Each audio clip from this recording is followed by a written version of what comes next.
ውድ እግዚአብሔር ልጆች ከዚህ በመቀጠል ደግሞ በየሳምንቱ ጥሩ መልእክቶች መስታላለፉልን እህቶቻችን ብሌንና ማዬ ዛሬም እንደተለመደው ዝግጅት ይዘውልን መጥተዋል። ተከታትለን እንመለስ።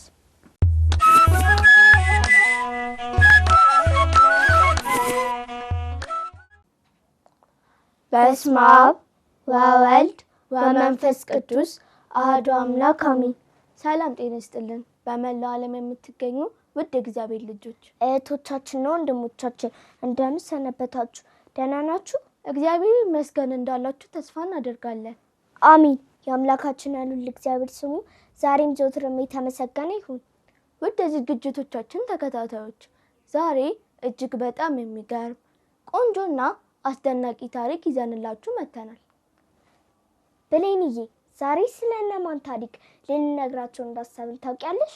አዎ ማያቴ፣ ዛሬ የመርሃ ግብራችን መጠሪያ ስለሆነው ስለ ሰማዕቱ ቅዱስ ቂርቆስና ስለ እናቱ ስለ ቅድስት ኢየሉጣ በተጨማሪም ደግሞ ታላቁ መልአክ ቅዱስ ገብርኤል እንዴት እንደተራዳቸው ልንነግራቸው ነው። በትክክል። እስቲ ታሪኩን ከመጀመሪያ ጀምሮ እኔ ልበላቸው፣ አንቺ ደግሞ ቀጥይበት። ቅድስት ኢየሉጣ የምትባል ድንቅ እግዚአብሔርን የምትፈራ እናት ነበረች። ቂርቆስ የሚባልም የ3 ዓመት ሕፃን ልጅ ነበራት። በዚያን ዘመን መኮንኑ እለእስክንድሮስ ክርስቲያኖችን እያሰቃየ ሲያስቸግር ከልጇ ጋር ወደ ጠርሴስ ሀገር ተሰደዱ። ነገር ግን መኮንኑም በዚያም አገኛቸውና ለጣዖት ስገዱ አላቸው። እነርሱ ግን አንሰግድም ብለው እምቢ አሉ። ሲደንቅ ምንኛ ጀግኖች ናቸው! ከዚህም በኋላ መኮንኑ ተቆጥቶ እጅግ የሚከብድ መከራን አደረሰባቸው። በዓይንና በአፍንጫቸው ላይ ጨውና ሰናፍጭ ጨመረባቸው። በጋለ ብረት ችንካርም ቸነከሯቸው። ነገር ግን ታውቃላችሁ ልጆች፣ ጌታችን የጋለውን ብረት እንደ ውሃ ቀዘቀዘላቸው። አዎ፣ ቅዱስ ገብርኤልም ከሰማይ ወርዶ አጽናናቸው፣ ከስቃዩም አዳናቸው። በመጋዝ ሰንጥቀው በብረት ምጣድ ቢቀቅሏቸውም ጌታችን ከሞት አስነሳቸው። አንዴማ ሕፃኑ ቅዱስ ቂርቆስ በመኮንኑ ፊት ጸልዮ የመኮንኑ ጫማ ወደ በሬነት ለወጠው። መኮንኑም ተናዶ ምላሱን አስቆረጠው።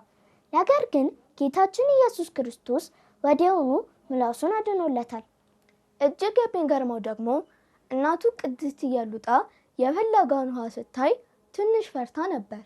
ያን ጊዜ ጀግናው ሕፃን ቅዱስ ቂርቆስ እናቱን እናቴ ሆይ አትፍሪ፣ አናንያን፣ አዛርያን፣ ሚሳኤልን ከእሳት ያዳነ እግዚአብሔር እኛንም ከዚህ የፈላ ውሃ ያድነናል ብሎ አጽናናት። ተያይዘውም ወደ ጋኑ ገቡ። ውሃውም እንደ ውርጭ ቀዘቀዘላቸው። ልጆች ከዚህ ታሪክ ምን እንማራለን? እኛም በሃይማኖታችን መከራ ወይም ፈተና ሲገጥመን እንደ ቅዱስ ቂርቆስ ጽኑዎች መሆን አለብን። አይዞሽ አትፍሪ፣ አይዞ አትፍራ እየተባባልን እርስ በእርስ መጽናናት አለብን። የቅዱስ ገብርኤል የቅድስት ኢየሉጣና የሕፃኑ የቅዱስ ቂርቆስ በረከትና ረድኤት ከኛ ጋር ይሁን፣ አሜን። ውድ እግዚአብሔር ልጆች መጽሐፍትን አንብቡ፣ ጠይቁ የሚለውን መልእክታችንን እንዳትረሱ እሺ ጎበዞች። ሳምንት በሌላ መልእክት እስከምንገናኝ ድረስ ሰላም እግዚአብሔር ያለን።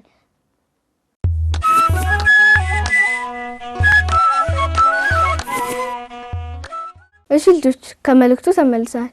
በመልእክቱ ብዙ ቁም ነገርና ትምህርት እንዳገኛችሁበት ተስፋ እናደርጋለን። መልእክቱ ላስተላልፉልን ለእህትማማቾቹ ለብሌንና ለማዬ እግዚአብሔር አምላክ ቃለ ሕይወትን ያሰማልን፣ ያገልግሉ ዘመናቸውን ይባርክልን። አሜን።